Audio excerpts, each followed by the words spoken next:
sur là, normalement, sur le clavier. Un stage son, organisé par l'école de musique Artissimo, s'est déroulé du 13 au 17 février à l'espace Saint-Jacques de Clisson.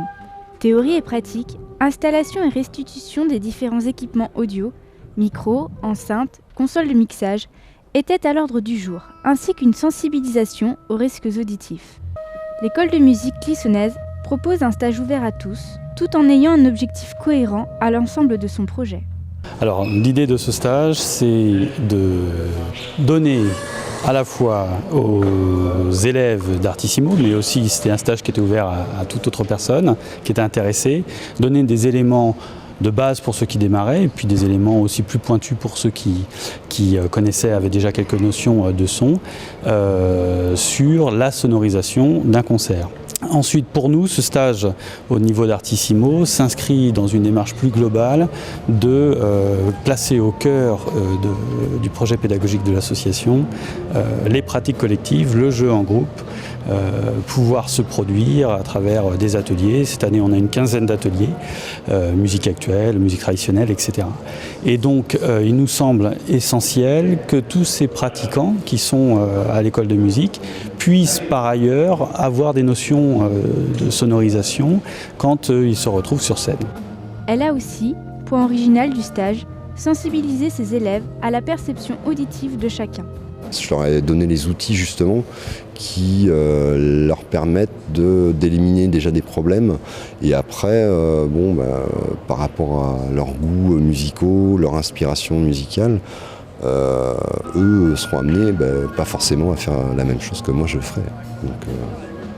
Je pense que l'important du coup, c'est ce que je cessais de leur répéter, c'est que l'outil principal, notre outil, c'est l'oreille.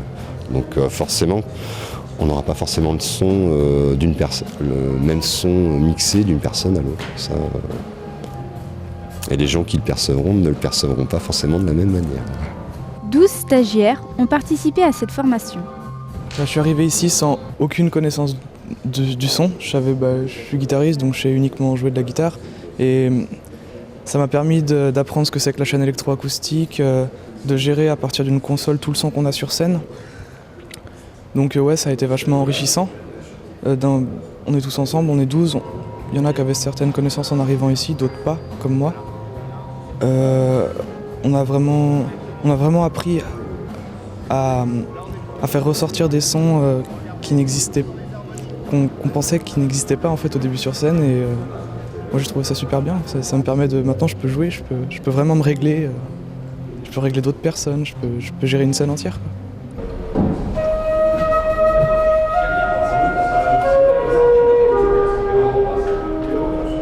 Avec un conseil primordial pour se rapprocher de la perfection.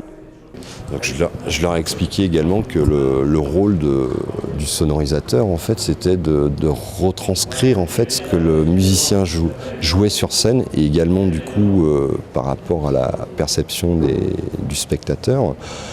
Le sonorisateur, lui, il va essayer de retranscrire entre ce que voit le spectateur et ce que le spectateur peut entendre. Lui, le cerveau, il a une corrélation entre les différentes informations qui lui sont envoyées. Et justement, le sonorisateur, lui, sera là pour faire correspondre en fait ce que voient les gens. Donc le but, c'est de retranscrire le mieux ce que l'on entend et ne pas dénaturer justement un mix ou ce que joue le musicien.